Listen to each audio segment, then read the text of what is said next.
सिंहासन जैसी शानदार कुर्सियां जिन पर बारीक कारीगरी की गई थी, उनकी शान अपने आप में झलक रही थी। दुबई का गलादरी भाई रौबदार लग रहा था।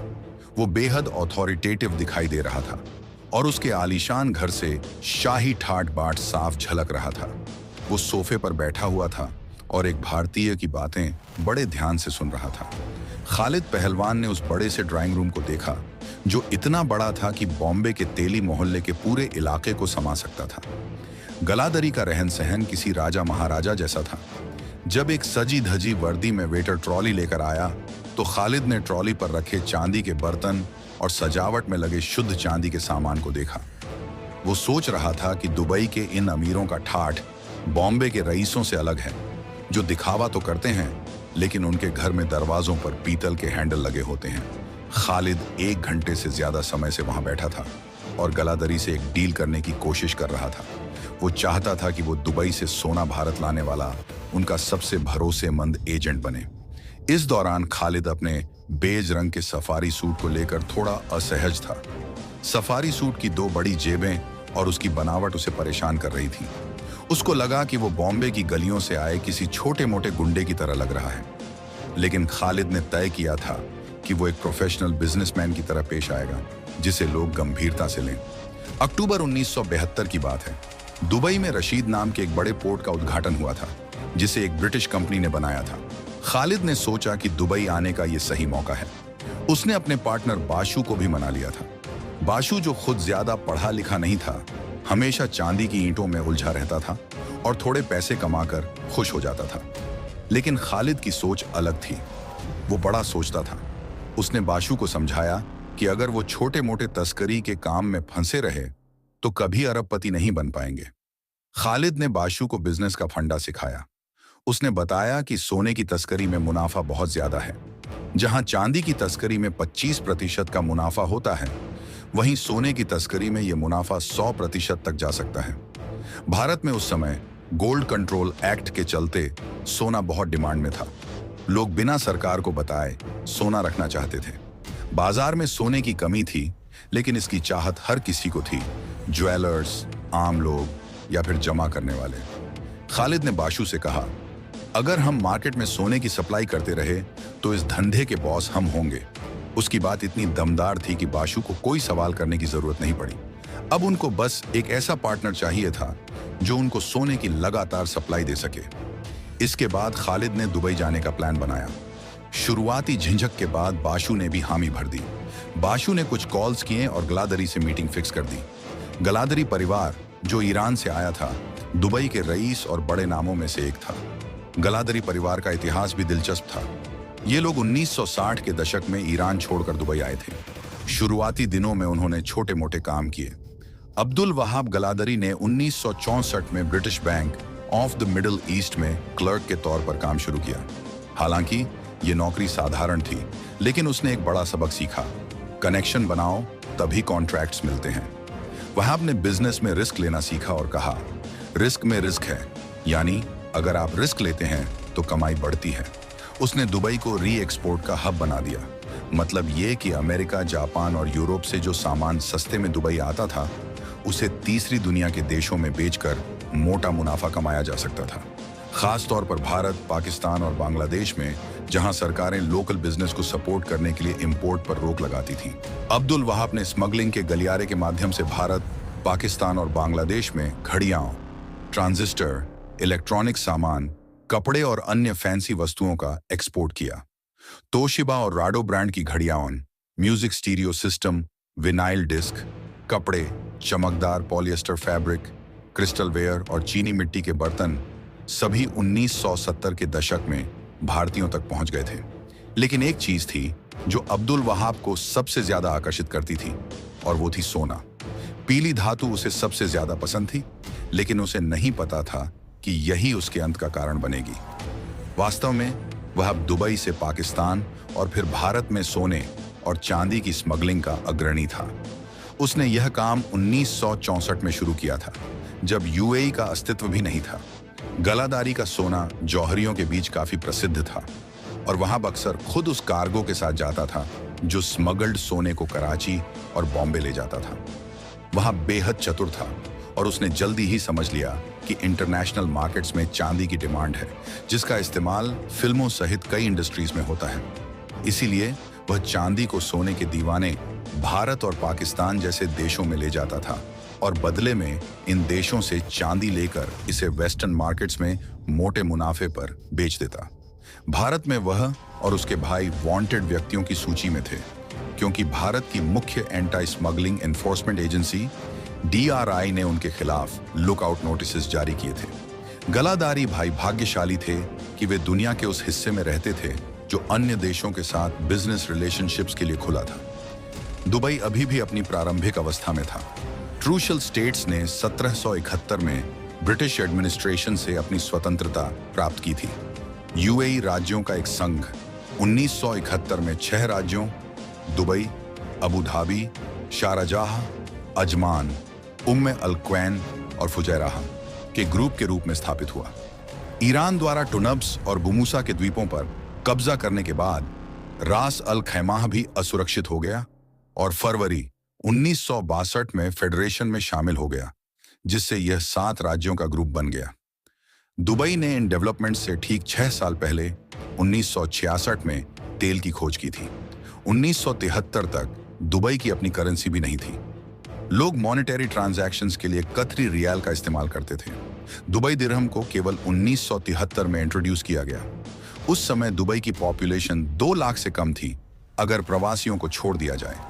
दुबई में कोई भी बिजनेस सफल होना लगभग तय था, क्योंकि यह जगह टैक्स इवेजन के लिए एक हेवन थी।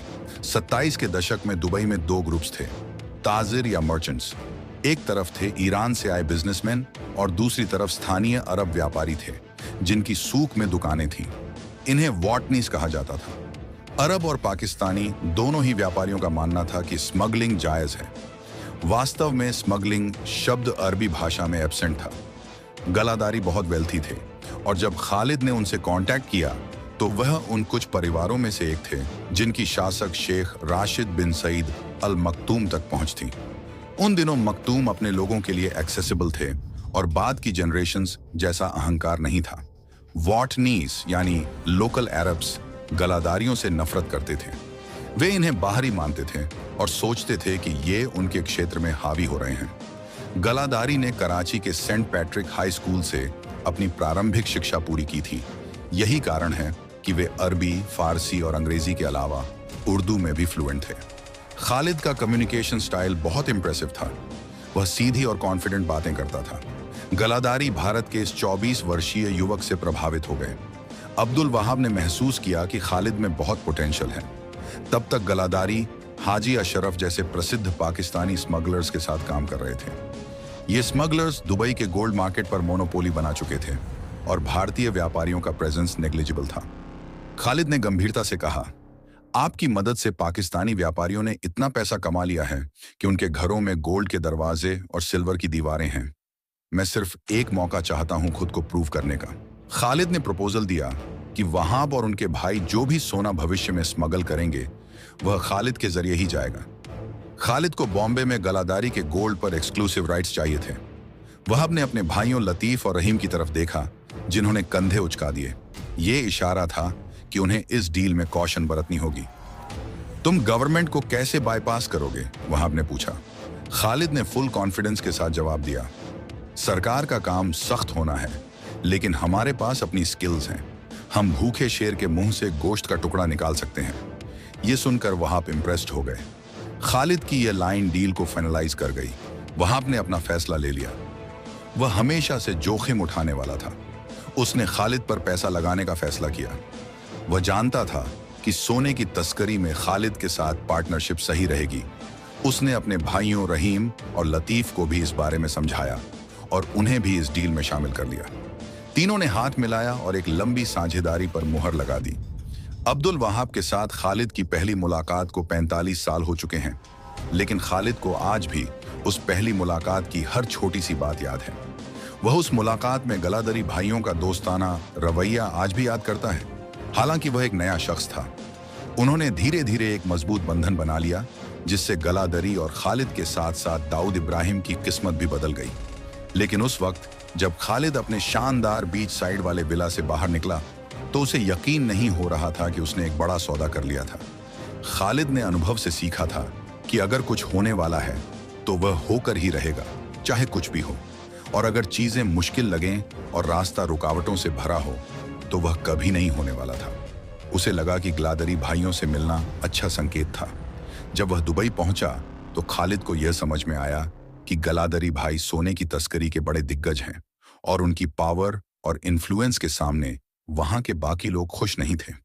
उसे यह विश्वास नहीं था कि वह उनसे मिल भी पाएगा, और तस्करी के लिए कोई अच्छा सौदा तो बहुत दूर की बात थी।